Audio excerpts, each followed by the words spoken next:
How's everybody doing? The one thing I miss about coaching is you all.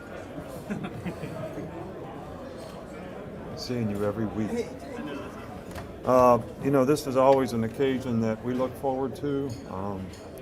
Monday Morning Quarterback Club does a lot for the community, especially for children, especially for Children's Hospital, and is very much in alignment with mixed kids and what we try to do, in our community to help young people, including, building a children's learning center that'll kind of be our legacy for, the future of what our legacy and what we leave behind in Alabama will be for, Miss Terry and I. So we're always excited to be here. Happy that, Alabama had a great win over Georgia. Played really well. I think Cadence done a great job of bringing the team back after a disappointing opening loss at Florida State. And, even for Auburn fans, I would say, your all team has been impressive. I know you lost two really close games to both, top 10 teams on the road. I think Hugh Freeze is doing a great job, and I think if you continue to support him, that this team's going to come around. They get the offensive line to play a little bit better. They got a quarterback that can run, throw RPOs. They got receivers that can beat man-to-man. So I think they'll do just fine. What impressed you the most with Alabama relative to game one for the Florida State? Well, I just think, first of all, I like the mentality of the team. I think they showed great resiliency in this game at Georgia to stay focused, overcome adversity, play for 60 minutes, which, the first game they looked great early and then kind of unraveled. So, I think that comes from maturity. I think in this day and age, you have so many different people on your team that each year is like, how can we take all these new people and mold them into a team? And I think sometimes you got to figure out what you got before you can do that. But I think the staff there has done a really good job of that. And I think Ryan Grubb has done a really, really good job. I thought, the game plan that they had against Georgia, the execution, 13 for 19 on third down, starting out the game 8 for 8 on third down against a multiple defense that's really good defense that does a lot of stuff, takes a lot of planning and preparation. Obviously, Ty Simpson did a good job, but so this is what I see being really good coaching. What's the biggest challenge for Kirby to have better success against Alabama going forward? I think you ought to ask Kirby that. I'm not here to judge Kirby. I mean, Kirby does a great job. They got a great team. And, I think they're going to be a contender in the end, too. I think that, the ball didn't bounce their way this time, but if I was anybody in the SEC, I would be thinking that, maybe I might have to play Georgia in the SEC championship game because I think they have a really good team. Coach, what did you think about the screen pass for Caden Proctor? And in hindsight, would you have put that in your playbook?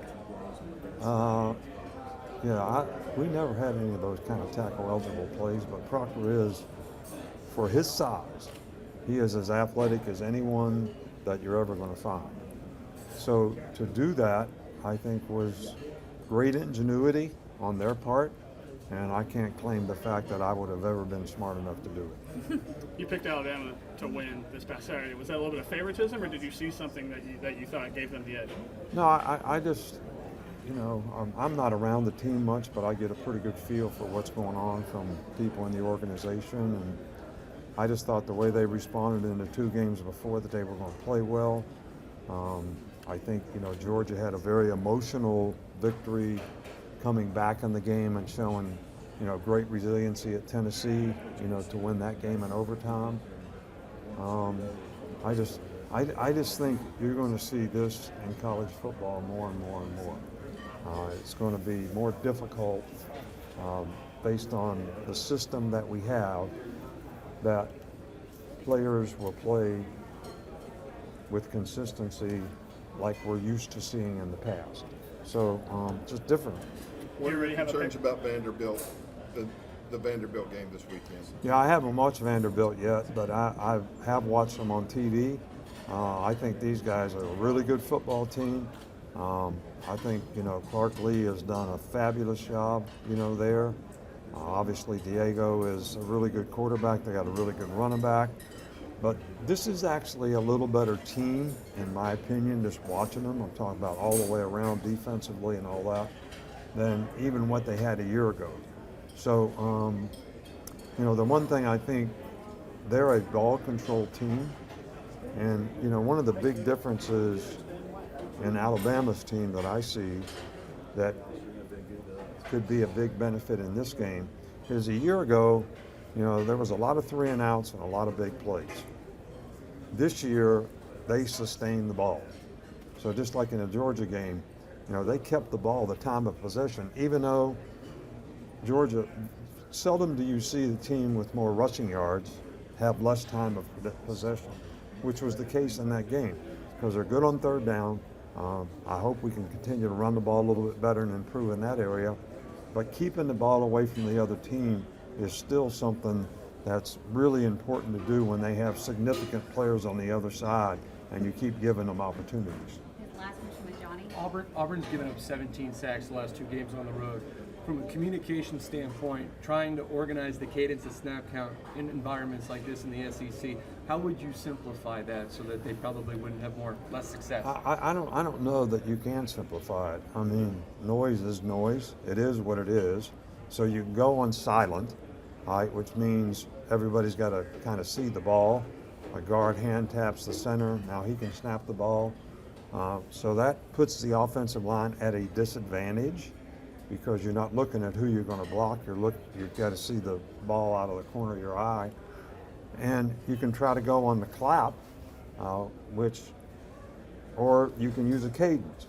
But in which case, if you can't clap loud enough, they can't hear you.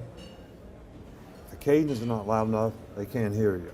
Like, we had a clapping school for Bryce Young, because when he clapped, it was like that.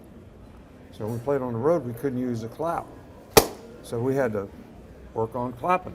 So maybe that's a solution. What's the clapping school consist of? That's it.